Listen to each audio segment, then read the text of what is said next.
The alien sun cast an eerie purple glow over the battlefield, its light refracting through the thick, smoky atmosphere. Sergeant Kane stumbled over the twisted remains of what was once a fellow soldier, his eyes darting frantically from shadow to shadow. In the distance, the silhouette of an enormous structure loomed, its jagged edges piercing the sky like the teeth of some cosmic predator. Kane's breath came in ragged gasps, the filter on his respirator working overtime to process the planet's toxic air. He was alone now, the last survivor of his unit, trapped on this god-forsaken rock with no hope of rescue. As he trudged forward, the weight of his decision bore down on him harder than the planet's oppressive gravity. The machine waited, an ancient sentinel holding the key to either salvation or damnation. With each step, Kane felt the eyes of the universe upon him, judging, waiting to see what one man would do when faced with the ultimate choice. Sergeant Kane's boots crunched over the crystalline soil, each step sending shards of refracted light dancing across the desolate landscape. He'd lost count of the days since the last transmission, since the screams of his comrades had faded into the eternal silence of this alien world. The war that had brought them here seemed distant now, a trivial squabble in the face of the horrors he'd witnessed. Kane's eyes were drawn once again to the towering structure on the horizon, its surface pulsing with an otherworldly energy that seemed to call to him.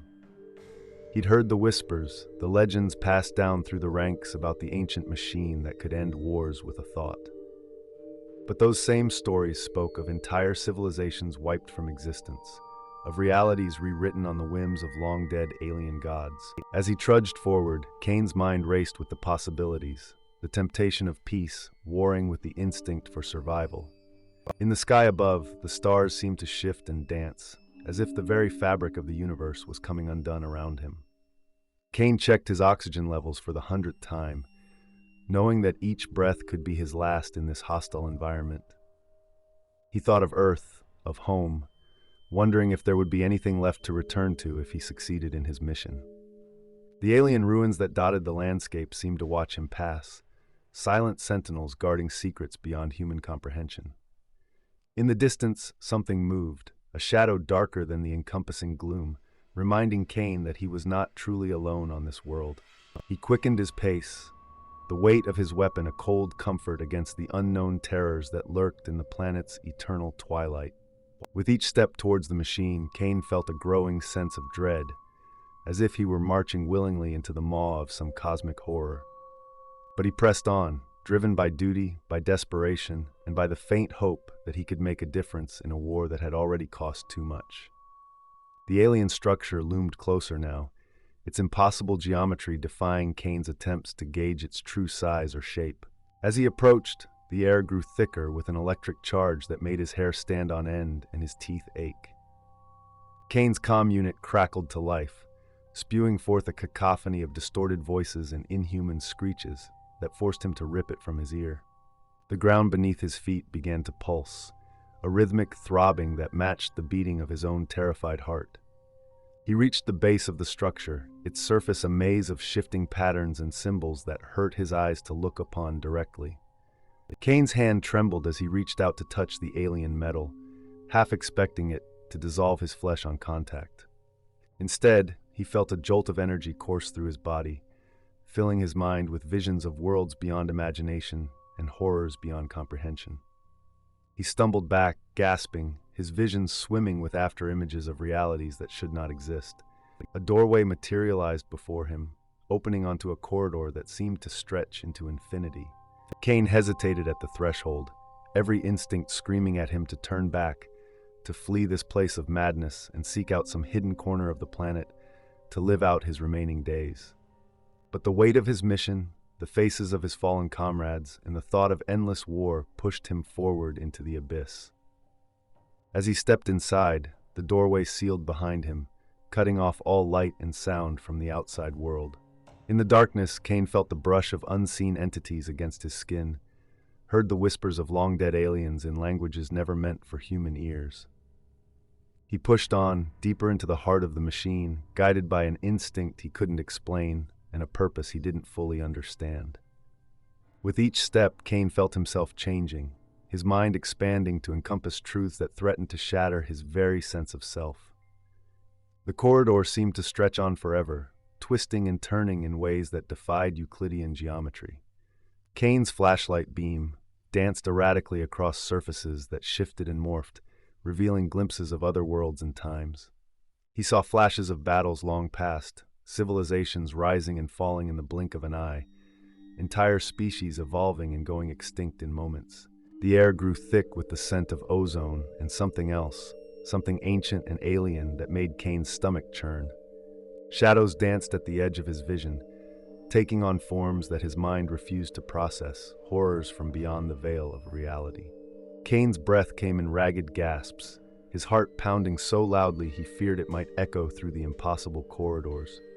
He stumbled on, driven by a compulsion he couldn't explain, feeling as if he were being guided by an unseen hand towards his destiny. The walls pulsed with an eerie bioluminescence, casting everything in a sickly green glow that made Kane's skin crawl.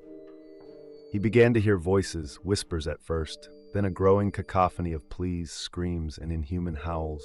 Kane clapped his hands over his ears, but the sounds persisted, boring into his brain like parasites seeking to nest. He saw flashes of his own past, moments of joy and pain played out before him like a macabre theatrical production. The corridor began to narrow, forcing Kane to squeeze through gaps that seemed too small for a human body, yet somehow he passed through unharmed.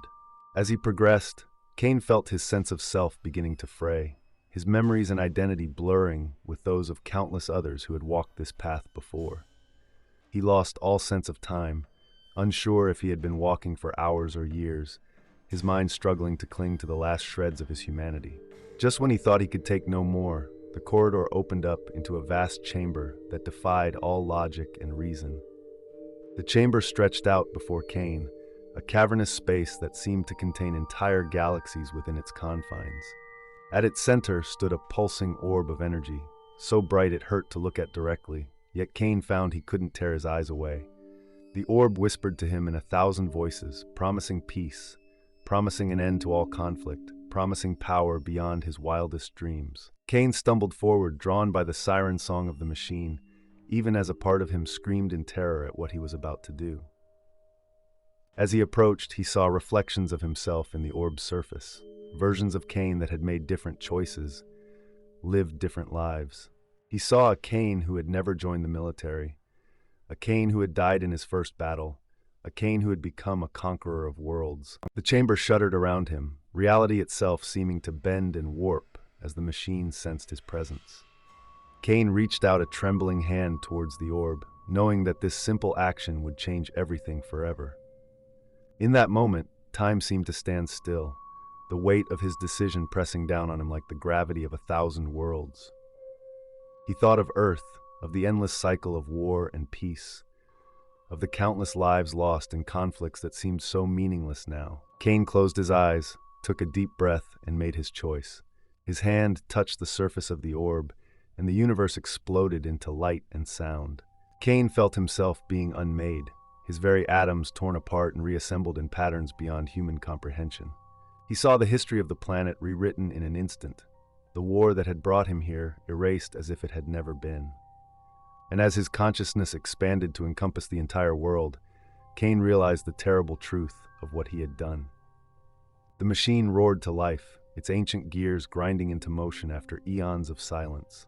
Kane watched in horror as waves of energy pulsed out from the orb, sweeping across the planet's surface like a tide of oblivion.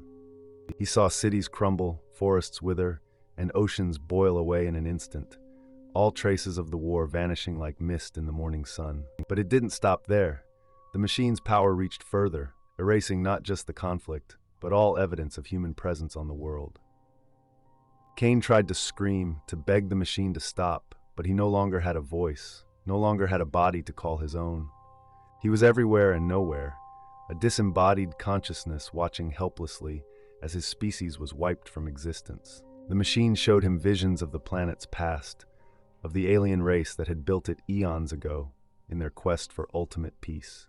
He saw how they had used the machine to cleanse world after world of what they deemed aggressive species, leaving behind only those they judged worthy of existence. Kane realized with growing dread that humanity had been judged and found wanting, our capacity for violence and destruction sealing our fate. He watched as the last traces of human life were erased, every footprint, every artifact, every strand of DNA scattered to the cosmic winds. The planet began to heal, lush forests sprouting where battlefields had once scarred the land, crystal-clear waters filling the craters left by bombs. Kane felt a moment of bitter joy at the beauty of it all, even as he mourned the loss of everything he had ever known or loved. He tried to cling to his memories, to his sense of self, but felt them slipping away like sand through an hourglass. As the last vestiges of his consciousness faded, Kane caught a glimpse of the machine's true purpose. Not a tool for peace, but a weapon of mass extinction. And in his final moments, as he joined the countless other souls trapped within the machine, Kane knew that his choice had doomed not just his world, but countless others across the universe. The alien sun rose over a pristine landscape, its light glinting off crystal-clear lakes and verdant forests. No trace remained of the war that had ravaged this world, no hint of the sacrifices made or the lives lost in a conflict now erased from history. The ancient machine stood silent once more, its work complete, waiting patiently for the next world that would require its terrible judgment. But deep within its core, trapped for eternity, the essence of what was once Sergeant Kane screamed silently into the void. And across the galaxy, on countless other worlds, wars raged on, civilizations rose and fell, all unaware of the terrible price of the peace that awaited them. For in the cosmic game of creation and destruction, there are no true victors, only victims waiting their turn to face the ultimate arbiter of existence. The last signal had been sent, received, and answered, leaving behind only silence and the faint echo of a choice that could never be unmade. And somewhere in the vast expanse of the universe, another soldier on another world gazed up at the stars, unaware of the horror that waited to pass judgment on all they held dear.